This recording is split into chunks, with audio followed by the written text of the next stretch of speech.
Салям алейкум, здравствуйте. С вами программа «История крымских татар» и ее ведущий, заведующий кафедрой истории Крымского инженерно-педагогического университета имени Фивзи Якубова, кандидат исторических наук Эмиль Сейдалиев.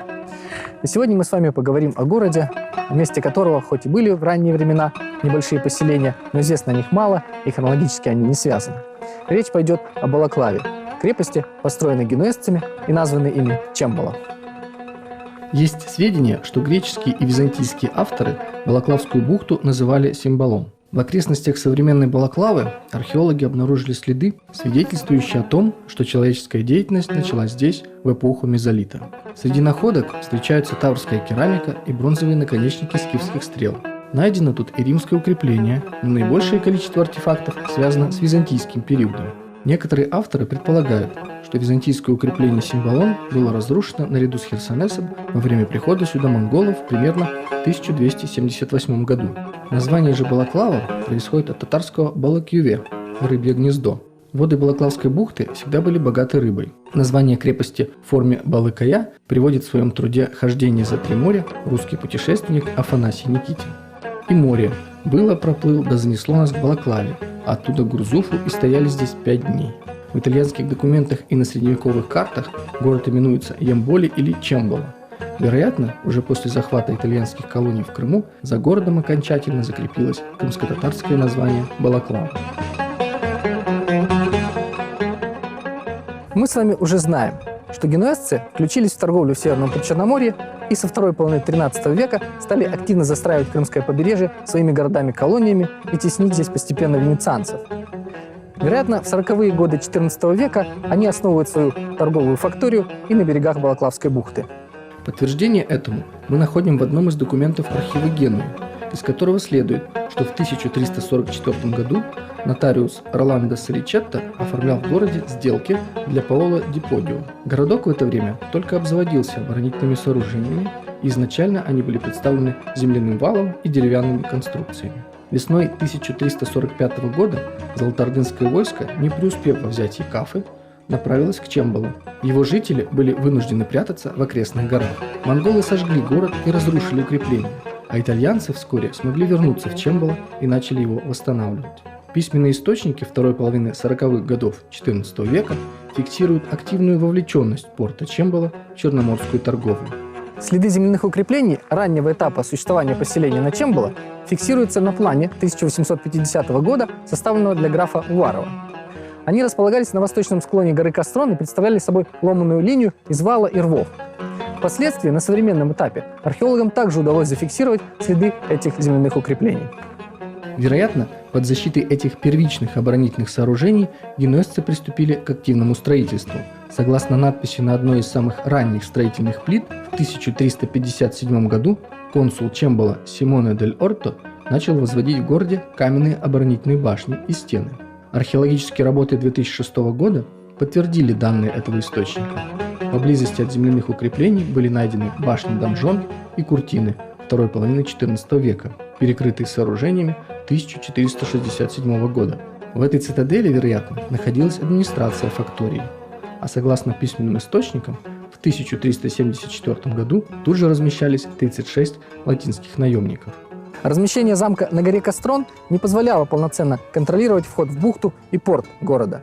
Поэтому генуэзцы выделяют дополнительные средства на строительство новых оборонительных сооружений, которые и были построены в 1386-1388 годах. Строительством в то время занимались 3 консула, при которых возводится и новая цитадель города, получившая название «Замок Святого Николая».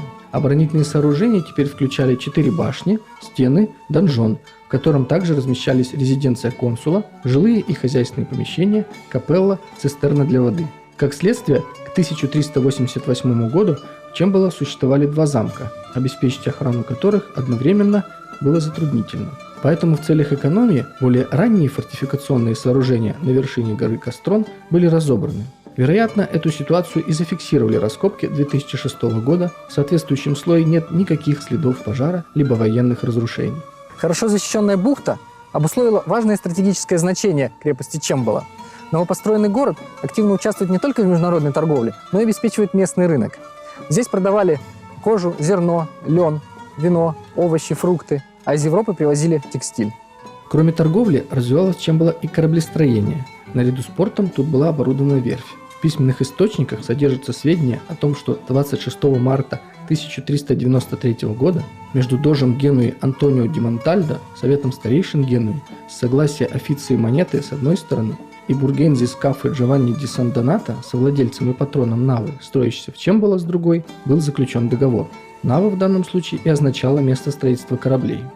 Как отмечают исследователи, функции судостроительной верфи сохранялись за Балаклавой вплоть до начала XVII века. В XV веке генуэзцы вступают в затяжной военный конфликт с княжеством Феодоро. Эти события сказались не только на истории всего Крыма, но и на истории самой крепости Чембало. Небольшое, молодое, но очень амбициозное мангубское княжество стремилось найти выход к морю, чтобы поучаствовать в международной торговле. Ближайшим морским пунктом для нее была как раз крепость Чембало. Письменные источники указывают на то, что в 1423 году противостояние между Кафой и Феодоро достигло кульминации, несмотря на стремление генуэзцев избежать прямой конфронтации. Нужно отметить, что посредником в переговорах противоборствующих сторон был посол наместника Салхата некий Сарацин Бексад. Впрочем, миссия посла не увенчалась успехом. Уже весной 1423 года генуэзцы отправили 3 корабля против мангубского князя Алексея. Выделяются средства и на укрепление Чембало. Сначала в октябре более 16 тысяч астров, затем еще 27 850 астров на войну с правителем Феодоро и обеспечение крепости охраной и продовольствием. Этих мер, впрочем, оказалось недостаточно, и на короткое время феодориты захватили Балаклаву, которую Кафа вскоре отвоевала. В конечном итоге стороны были вынуждены временно прекратить конфликт. Но князь Алексей не оставляет своих попыток закрепиться на Черноморском побережье. Он начинает строительство собственной крепости Каламита на территории современного Инкермана. А генуэзцы начинают ремонт, собственно, фортификационных сооружений Чембало, а также строительство новых оборонительных линий. Еще в ходе подготовки к войне князь Алексей готовит плацдарм для захвата новых территорий и выхода к морю. Он возводит укрепления в Фуме, Каламите и некоторых других пунктах. Несмотря на то, что всех своих целей феодориты достичь так и не смогли, тем не менее выход к морю они получили. С тех пор крепость Каламита становится морскими воротами Мангубского княжества, через которые были налажены связь и торговля с Синопом, Трапезундом, Молдавией, Венецией, другими городами и государствами. Генуэзцы рассматривали такой поворот событий как грубое нарушение их прав на монопольную торговлю в Черном море, что сказалось на последующих дипломатических отношениях. Генуэзцы, в свою очередь, также стараются укрепить свои пункты. Как оказалось, князь Алексей все еще намеревался захватить Чембало и закрепиться в нем. Через своих агентов он подговорил в основном греческих жителей города поднять мятеж против итальянцев. И, наконец, в конце февраля 1433 года восстание было начато, итальянцы были вынуждены бежать, и крепость перешла под власть феодоритов. Антигенуэзское восстание было хорошо подготовленной акцией князя Алексея, который в своих политических и территориальных претензиях был вынужден искать союзников. Такими союзниками стали венецианцы, которые не имели сильных позиций и укрепленных пунктов при Черноморье, и феодоритская Каламита могла стать для них надежным убежищем на случай зимних штормов. Исследователи считают, что уже осенью 1433 года Алексей через своих агентов смог подготовить православных жителей Чембало, в основном греков, к мятежу против латинян. Февраль для начала восстания был выбран не случайно. Зимой навигация в Черном море была затруднена, и генуэзцы просто не смогли бы отправить на подавление восстания подмогу из других своих городов. 5 июня эскадра Ламелина вошла в порт Чембало и уже на следующий день предприняла первую попытку штурма города, которая оказалась неудачной. Жители бились очень самоотверженно и сумели отразить нападение лигурийцев. Накануне Лигурийский флот остановился на рейде у Балаклавской бухты и блокировал все подходы к крепости с моря. Но войти в бухту генуэзцы не смогли. Оказалось, что она перегорожена железной цепью. Подготовив все необходимое, на рассвете 5 июня итальянцы на шлюпках под прикрытием кораблей направились к цепи, чтобы перерубить ее. После этого эскадра Ламелина вошла в бухту и выстроилась в боевой порядок. 6 июня войска высадились на берег и начали сражение. Но, как свидетельствуют письменные источники, неудачные для генуэзцев. На следующий день после штурма, 7 июня, генуэзцы сняли с судов несколько корабельных орудий. Феодориты и жители города впервые столкнулись с огнестрельной артиллерией, которая целый день обстреливала одну из башен города, которая в итоге и обвалилась, а вместе с ней и значительный фрагмент стены. Артиллерийская стрельба произвела гнетущее впечатление на защитников города. Казалось, дальнейшее сопротивление бесполезно, и поэтому они обратились к Карло Ламелина с просьбой начать переговоры о капитуляции. Условием сдачи крепости было сохранение их жизни и имущества. Но лигурийский полководец потребовал полной сдачи на волю победителя. Такие условия, конечно, не устраивали феодоритов, среди которых был и средний сын князя Алексея, по мнению исследователей, Алабо или Алабей. 8 июня генуэзцы предприняли еще один штурм, как оказалось последний, и захватили одни из ворот и Нижнюю крепость. Эти обстоятельства заставили осажденных скрыться в консульском замке, где собрались 70 человек во главе с княжеским сыном. Однако вскоре сын князя Алексея и его соратники были вынуждены сдаться. Часть из них была казнена на месте, а часть, в том числе и княжеский сын, закованы в цепи и отправлены на корабль. В дневнике Андреа Гаттари сообщается, что 8 июня город был отдан солдатам на разграбление, при этом погибло множество его жителей. Уже на следующий день солдаты и флот отправились к Каламите, которую заняли без боя, поскольку люди успели покинуть крепость. После этого войско вернулось в Чембало, где получило приказ разделиться.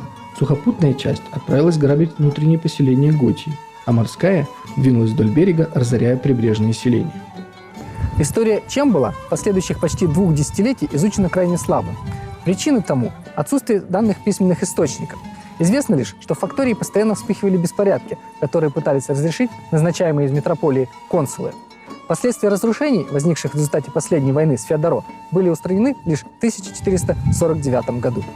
Археологические исследования на территории крепости позволили выявить следы пожаров июня 1434 года на главных крепостных воротах, в башне консула Барнаба Грилла и расположенной между ними маленькой крепостной башенке. Другим основным объектом строительства становится башня-донжон, построенная на горе Кастрон. Башня круглая в плане, с оборонительной площадкой на вершине. Она не только выполняла фортификационную функцию, но и играла роль гидротехнического и навигационного сооружения. В это время в Чембало фиксируется небольшой административный аппарат. 12 официалов разного уровня, среди которых консул, нотариус, переводчик, полиция. Защиту города, по всей видимости, обеспечивали 50 воинов-наемников. Следующие масштабные строительные работы начинаются в Чембало уже в 60-е годы 15 века, что было связано с обострением политической ситуации при Черноморском регионе, а именно противостоянием османов и венецианцев, а также захватом турками Трапезунда. В 1453 году генуэзские владения в Причерноморье переходят в управление Банка Святого Георгия, что создает дополнительные мотивации для претендентов на высшие должности в колониях. Консулы получили право на мелкооптовую торговлю через принадлежавшие им таверны. Османская угроза в Средиземноморье и Причерноморье вынуждает генуэзцев начать новые фортификационные работы, что подтверждается надписями Барнаба Грилла и Баптиста де Олива, соответственно, 1463 и 1467 годов. На протяжении нескольких лет проходит реконструкция внешнего контура оборонительной системы города и формирование фортификационного ансамбля Чембало. Как известно, в 1475 году турецкие войска появились под стенами Кафы, и вслед за главным городом генуэзской Газарии пали все остальные торговые фактории лигурийцев в Крыму. К сожалению, история взятия Чембала до недавнего времени нам была неизвестна, но последние археологические исследования позволили установить, что после активного сопротивления город был взят и частично сожжен. Исследователи с относительной уверенностью говорят о следах локальных пожаров, произошедших в Балаклаве в последней трети 15 века. На участке раскопок башни Барнаба Грилла был выявлен слой горения и разрушений 1475 года, который залегал под слоем второй половины 16 столетия. Находки конца 15 века из этой башни немногочисленны. Вероятно, следы пожара были частично устранены. После захвата города здесь был размещен небольшой гарнизон, а согласно налоговой переписи 1520 года в провинции Кефе, в городе располагался один мусульманский квартал, который размещался внутри внешнего периметра стен оборонительных сооружений крепости Чембало. Гарнизон Балаклавы возглавляли комендант с заместителем. В нем числились оружейник, пушкарь и 15 солдат. Кроме того, в состав гарнизона входили имам и муэдзин. В это время арсенал крепости был внушительным и насчитывал 7 средних пушек, 40 мелкокалиберных орудий, 32 железных и 8 бронзовых, 45 камер, 106 единиц ручного огнестрельного оружия, пули к нему, 1 бочку железной картечи и 19 бочек пороха. Отмечены в реестре еще 14 орудий, которые исследователи пока затрудняются идентифицировать, и 50 железных баллист. Также среди вооружения есть сабли, арбалеты и луки, копья, стрелы, комплектующие к этому оружию, доспехи в виде панцирей, шлемов и поножей. В 17 веке Балаклаву посетил турецкий путешественник Эвлия Челеби и оставил ее краткое описание в своей книге путешествий.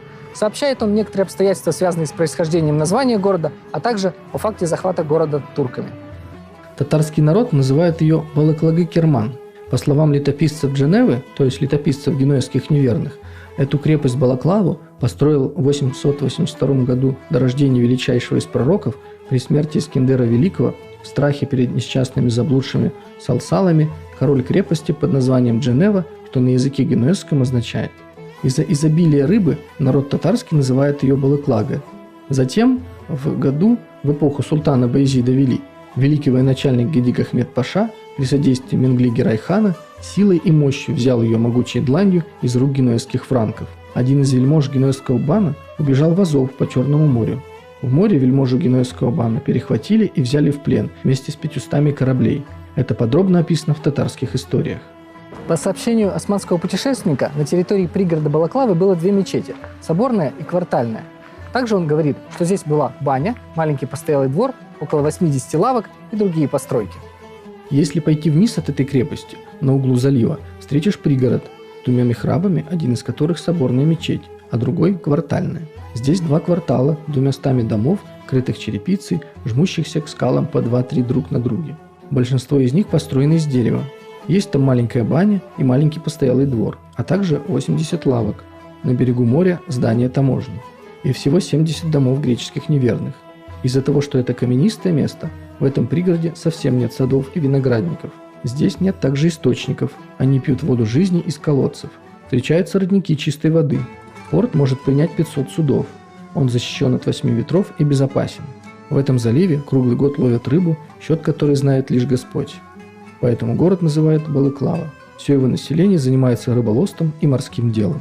Многие путешественники, побывавшие в Балаклаве и в раннее время, и в османское время, отмечают, что город обладал удобным портом, гаванью, а также судостроительной верфью, на которой было налажено производство кораблей. Вот что пишет об этом доминиканский монах, а также префект Кефе Эмидио Дартелли Досколи. Балаклава славится своим портом, о котором мы уже говорили в описании Черного моря, и обширностью окрестных лесов, представляющих такое разнообразие строевого леса, что при виде их прямо изумляешься. Там строятся ежегодно крупнейшие галеоны для доставки толстых бревен в Александрию. В последние годы там стали также строить галеры. В прошлом году спущено было 5 галер, и я слышал, будто в нынешнем году сделан заказ на 6 галер, но выполнить его невозможно по недостатку умелых мастеров. В этой местности находят род земли мыльного цвета, так называемый кил. Будучи разведен в воде, он лучше всякого мыла омывает руки, запачканные маслом или салом, а также очищает саму воду от грязи и жира. Кил вывозится во многие места и даже в Константинополь. При генуэзцах этот город был густо населен, о чем свидетельствуют поныне сохранившиеся следы. Но теперь он опустел. В нем живут лишь корабельные рабочие, и то по случаю постройки вышеупомянутых галер. Так как им приходится работать во всем Бейлыке, то они по мере надобности уходят на жительство в другие города. По своему местоположению это наименее холодный угол во всей Татарии.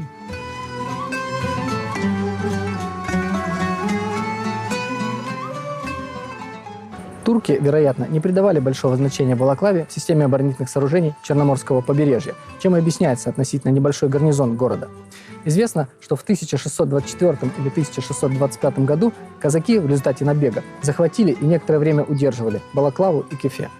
Летом 1625 года астраханские воеводы Петр Головин и Алексей Зубов писали в посольский приказ. В нынешнем, в 7134 году, в осень ходили на море донских казаков 1002, да с ними же, где на море, пристали в 300 стругах с 10 тысяч запорожских черкас. И те, где государь донские казаки и запорожские черкасы, ходили морем, судях войною под турские города, и взяли турских 3 города приморских – Трапезон, а иным городом имян не упомянут – Балаклава и Кафа. И те, где донских казаков на море турские люди, пришед на каторгах, побили с 500 человек лучших людей. До запорожских черкас побили с 800 человек. И с моря, где государь, донские достальные казаки, пришли на Дон к себе в городки. Да после, где государь, их вскоре пришли и на Дон с казаком с моря с запорожских черкас с 500 человек и зазимовали у казаков на Дону. Вероятно, из-за этих нападений и казацкой угрозы гарнизон Балаклавы во времена Эвлии Челеби был увеличен до 180 человек. После подписания Кучук-Кайнаджирского мира турецкие солдаты покинули Балаклаву. и тут разместился российский флот. К сожалению, османский период истории Балаклавы изучен крайне слабо, и эта тема еще ждет своих исследователей. Спасибо, что были с нами на берегах самой рыбной бухты Крыма. Чок Салунс, Салапнен, Халунс.